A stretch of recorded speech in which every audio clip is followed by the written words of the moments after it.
जो लोग भक्ति में श्रद्धा नहीं रखते, वे मुझे पा नहीं सकते। अथ वे इस दुनिया में जन्म मृत्यु के रास्ते पर वापस आते रहते हैं। जिसने जन्म लिया है उसकी मृत्यु निश्चित है, और मृत्यु के पश्चात पुनर्जन्म भी निश्चित है। प्रत्येक बुद्धिमान व्यक्ति को क्रोध और लोभ त्याग देना चाहिए, क्योंकि इससे आत्मा का पतन होता है। क्रोध से भ्रम पैदा होता है, भ्रम से बुद्धि व्यग्र होती है। जब बुद्धि व्यग्र होती है तब तर्क नष्ट हो जाता है। जब तर्क नष्ट होता है तब व्यक्ति का पतन हो जाता है।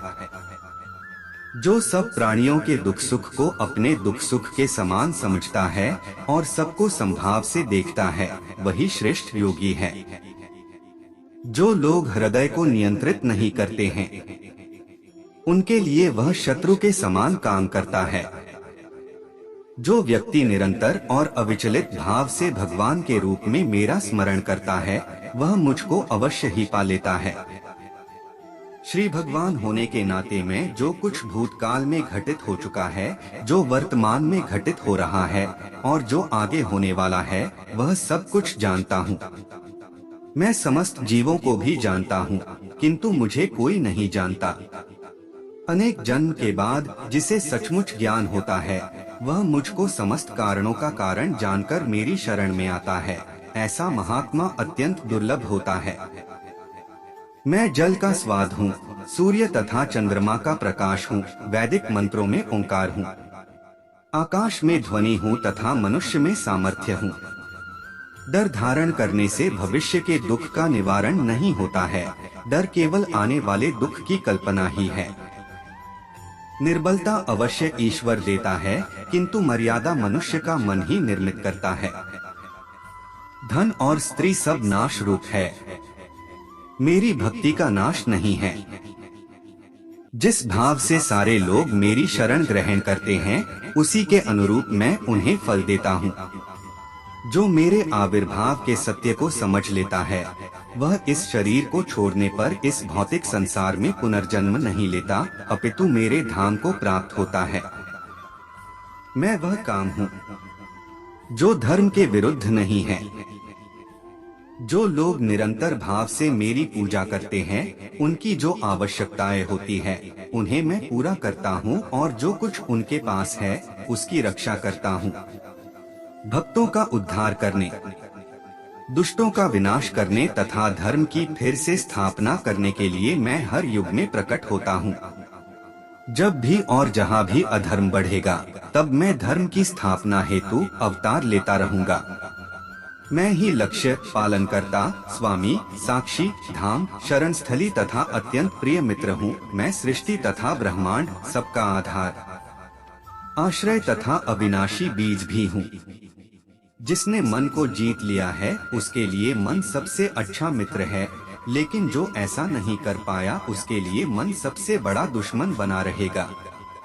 अगर कोई प्रेम और भक्ति के साथ मुझे पत्र, फूल, फल या जल प्रदान करता है, तो मैं उसे स्वीकार करता हूँ।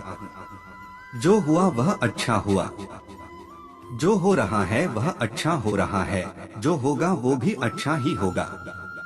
मेरा तेरा, छोटा बड़ा, अपना पराया, मन से मिटा दो, फिर सब तुम्हारा है और तुम सबके हो। मनुष्य जो चाहे बन सकता है, अगर वह विश्वास के साथ इच्छित वस्तु पर लगातार चिंतन करें तो।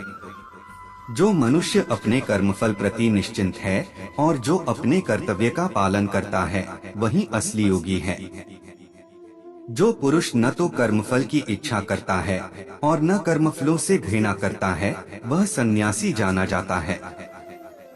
जो बुद्धि धर्म तथा अधर्म, करणीय तथा अकरणीय कर्म में भेद नहीं कर पाती, वह राजा के योग्य है। यज्ञ, दान और तपस्या के कर्मों को कभी त्यागना नहीं चाहिए, उन्हें हमेशा संपत्र करना चाहिए। अपने अपने कर्म के गुणों का पालन करते हुए प्रत्येक व्यक्ति सिद्ध हो सकता है। गुरु दीक्षा बिना प्राणी के सब कर्म निष्फल होते हैं। जो मनुष्य कर्म में अकर्म और अकर्म में कर्म देखता है, वह सभी मनुष्यों में बुद्धिमान है और सब प्रकार के कर्मों में प्रवृत्त रहकर भी दिव्य स्थिति में रहता है। फल की लालसा छोड़कर कर्म करने वाला पुरुष ही अपने जीवन को सफल बनाता है। कर्म करो, फल की चिंता मत करो। जो कर्म को फल के लिए करता है, वास्तव में ना उसे फल मिलता है, ना ही वो कर्म है। तुम्हारे तथा मेरे अनेक जन्म हो चुके हैं, मुझे तो वो सब जन्म याद है, लेकिन तुम्हें नहीं। जिस प्रकार मनुष्य पुराने कपड़ों को त्याग कर नए कपड़े धारण करता है, उसी प्रकार आत्मा पुराने तथा व्यर्थ के शरीरों को त्याग कर नया भौतिक शरीर धारण करता है। जो पुरुष सुख तथा दुख में विचलित नहीं होता और इन दोनों में संभाव रहता है, वह निश्चित रूप से मुक्ति के योग्य है। खुद को जीवन के योग्य बनाना ही सफलता और सुख का एकमात्र मार्ग है। जीवन ना तो भविष्य में है, ना अतीत में, जीवन तो इस क्षण में है। जो जीवन के मूल्य को जानता हो, इससे उच्चलोक की नहीं अपितु अपयश प्राप्ति होती है। जो विद्वान होते हैं, वो न तो जीवन के लिए और न ही मृत के लिए शोक करते हैं। जो महापुरुष मन की सब इच्छाओं को त्याग देता है और अपने आप ही में प्रसन्न रहता है, उसको निश्चल बुद्धि कहते हैं। मैं हर जीव के हृदय में परमात्मा स्वरूप स्थित हूँ।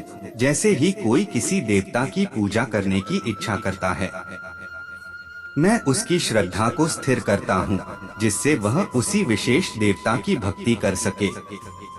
जो मुझे सब जगह देखता है और सब कुछ मुझ में देखता है, उसके लिए न तो मैं कभी अदृश्य होता हूँ और न वह मेरे लिए अदृश्य होता है।